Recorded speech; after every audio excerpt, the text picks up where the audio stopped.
Ito yung dahilan mga paps kung ba't lagi tayong dumadaan sa shortcut. What's up sa inyo mga paps? Panibagong araw, panibagong rides na naman tayo. So yan, dito tayo dadaan sa highway. Di tayo dadaan sa shortcut. Check lang natin kung gaano ka-traffic dito. Kung sobrang traffic pa ba or hindi na. Ngayon is Sunday mga paps. Time check 3 p.m. 3:30 na siguro. So, siguro di naman siguro matraffic. Check lang natin kung patapos na ba yung daan dito or matagal pa. Kasi alam naman natin mga kapaps na pag dito sa Albay sa Pilipinas, talagang sobrang tagal ng mga project dito. Di ko alam kung ba't ang tagal. Kasi ilang araw pa mga kapaps bago mag-work ulit. Ewan ko, di ko alam. So yun, check natin. Nandito tayo sa Arimbay ba to? Arimbay. Uy, lubak. Ang laki ng lubak dito ah. So yun, dito na tayo sa unahan. Yan. May mga sign naman dito mga kapaps. Meron naman ng mga... Uy, sakto. Green light. Ito yung dahilan. Ito yung dahilan mga paps kung ba't lagi tayong dumadaan sa shortcut. Sobrang traffic kasi dito. Hindi naman mahaba mga kapaps yung inaayos dito. Ayan lang oh. Yan lang oh. Sobrang ikli lang mga paps. Ito nga tapos na tong dinadaanan natin. Oh. Ayan lang oh. Sobrang ikli lang yan mga paps. Pero napakatagal. Di ko alam kung anong reason. Pero wala tayong magagawa. Ganyan talaga. So yan. Kaya lagi tayong shortcut dumadaan. Dahil dyan mga kapaps. Lagi ditong traffic.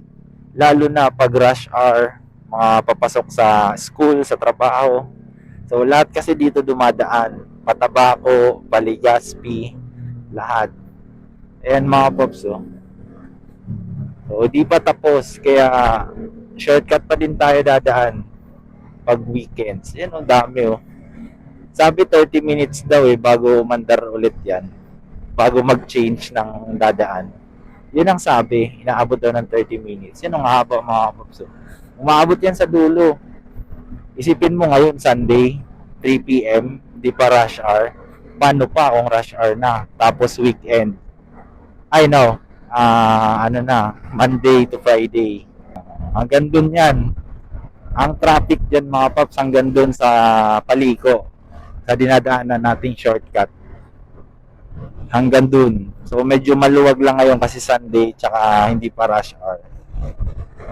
Kaya nakakapag ano pa tayo, nakapag overtake. Yan.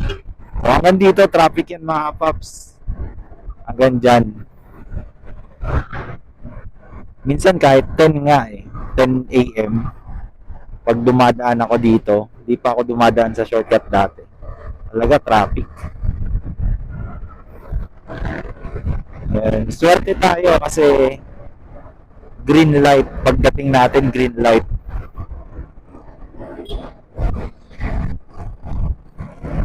So, pakita ko sa inyo mga pops. Buti maganda ang panahon ngayon.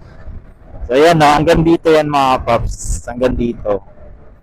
So, yan yung daan shortcut natin. Pag Paligaspi tayo, dyan na tayo dumadaan. Mamaya dyan tayo dadaan. Kasi ayaw kong ma-stress sa traffic.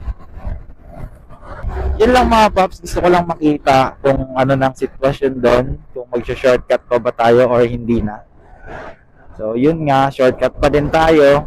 At mahirap, malate.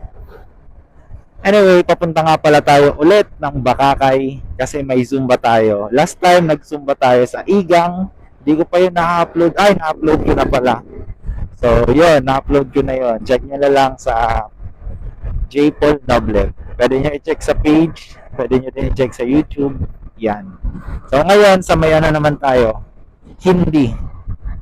Bakakay pa din yan mga paps. Hindi covered court. Yun. 4 p.m. ang Zumba natin. So, natatakpan si Mayon. So yan, maraming salamat, in-update ko lang kayo. Peace out, happy Sunday.